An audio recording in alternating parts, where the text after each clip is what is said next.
just talking about the histories of Christmas carols. So I figured it would be a good idea to actually finish the show hearing some from the Shine Your Light team, who I believe are in Westfield Shopping Centre in Stratford. Somewhere, I know it well. There he is there. Peter Wooding joins me. Peter, thank you so much. Tell me, all I can see, I know where you are. Are you downstairs? What's going on? What are you doing? So this is a national campaign called Shine Your Light.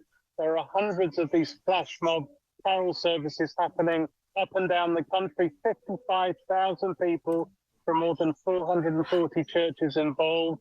And we've had an amazing time. Just coming to a close as you can hear them singing, "We wish you a Merry Christmas." And so tell us about Shine Your Light. Why you do this, the little history of your tradition. So this is the first time we've done this nationally, taking Christmas out onto the streets from churches and telling people about what we believe as Christians is the real reason for the season, which is celebrating the birth of Jesus Christ. Well, you know what's interesting? I was just talking to an expert about the history of Christmas carols, and Christmas carols actually were never designed to be sung in churches. They were designed to be sung out in the streets to spread the message. So you've kind of taken it back to its roots, really, haven't you?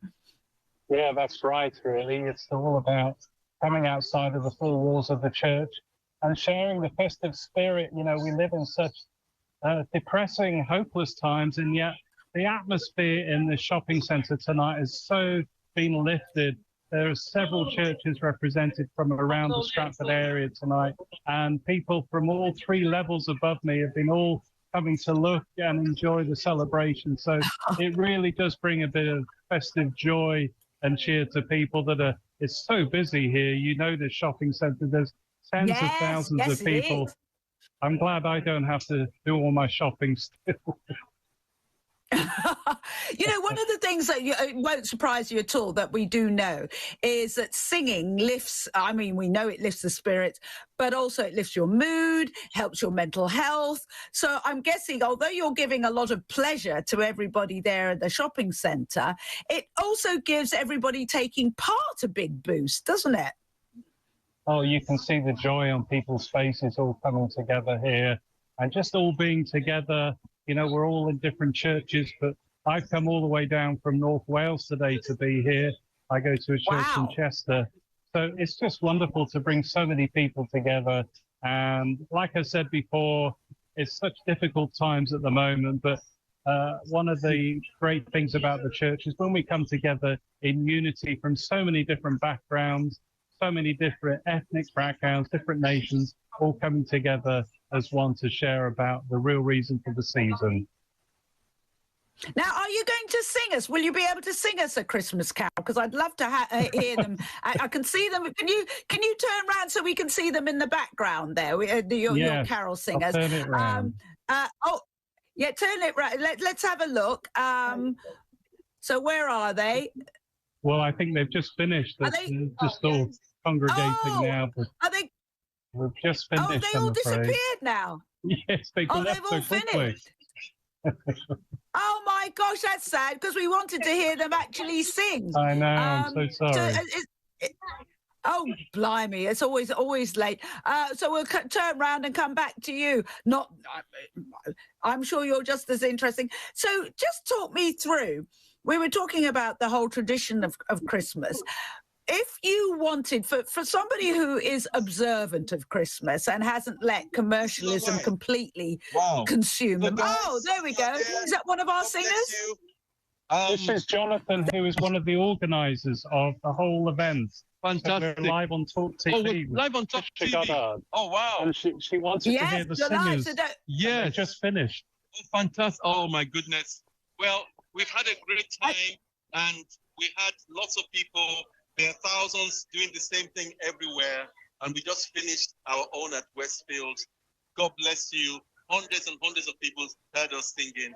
they actually stop. All around. I heard. God bless you. Yes, I heard all around. I've got my little presents on my ears. All around the country, people were singing. But what if for people who've, what would you do if you're having an observant Christmas? Because I mean, I'm not going to assume that everybody knows that, because I guess we've kind of been swept away by the commerciality. Is there an observant way to spend Christmas Day? Well, just being thankful. I think that's the most important thing. Being with your family and just being grateful for what we have this year.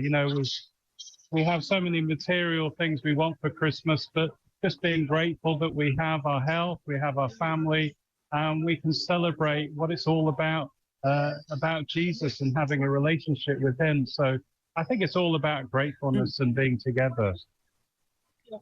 Absolutely. And I think the other message I'd say for people who are lonely at Christmas, there are many things that they can do to get involved with communities, like, for instance, cooking at community kitchens, working at food banks, at homeless shelters, things like that remind you of the true spirit of Christmas and have a good level of camaraderie. Exactly. I was hearing today that the Salvation Army has brought out a story saying how many people, so many millions of people will spend Christmas alone, and it's up to us to just knock on the doors of our neighbors, get out and make sure no one has to spend it on their own, or homeless people sleeping rough. So many churches open up their buildings to feed the homeless. So I think that's so important, particularly as churches, that we're not just singing about it, but we're living it out and helping our communities practically. Absolutely, and we'll be talking with the Salvation Army about that study that they did on tomorrow's show. And for all the Jewish people out there, Hanukkah just finished as well. So there's kind of like, it is a really joyous time of the year. And as we also know, that Jewish people themselves have felt a little bit under siege and distressed at what's going on. And I'm guessing, what would your message to them be? Because you made the brilliant point of everybody coming together and people from different backgrounds coming together and being made to feel as one part of the one family we are, the human family. Yeah, no ethnic background, no religion should be persecuted. We're hearing a lot about anti-Semitism. It's heartbreaking hearing both sides of the conflict in the Middle East. I have actually just returned from Lebanon 48 hours ago, went to the eastern border where there is fighting to see families fleeing, and a charity that is helping people practically find safe refuge. So I've seen it firsthand just 48 hours ago. And so people from all backgrounds should all be able to help each other. Oh, that's a really good message, and I'm so glad that you were able to help people there in Lebanon. Thank you so much, Peter, and have a very, very happy Christmas. Peter Wooding there.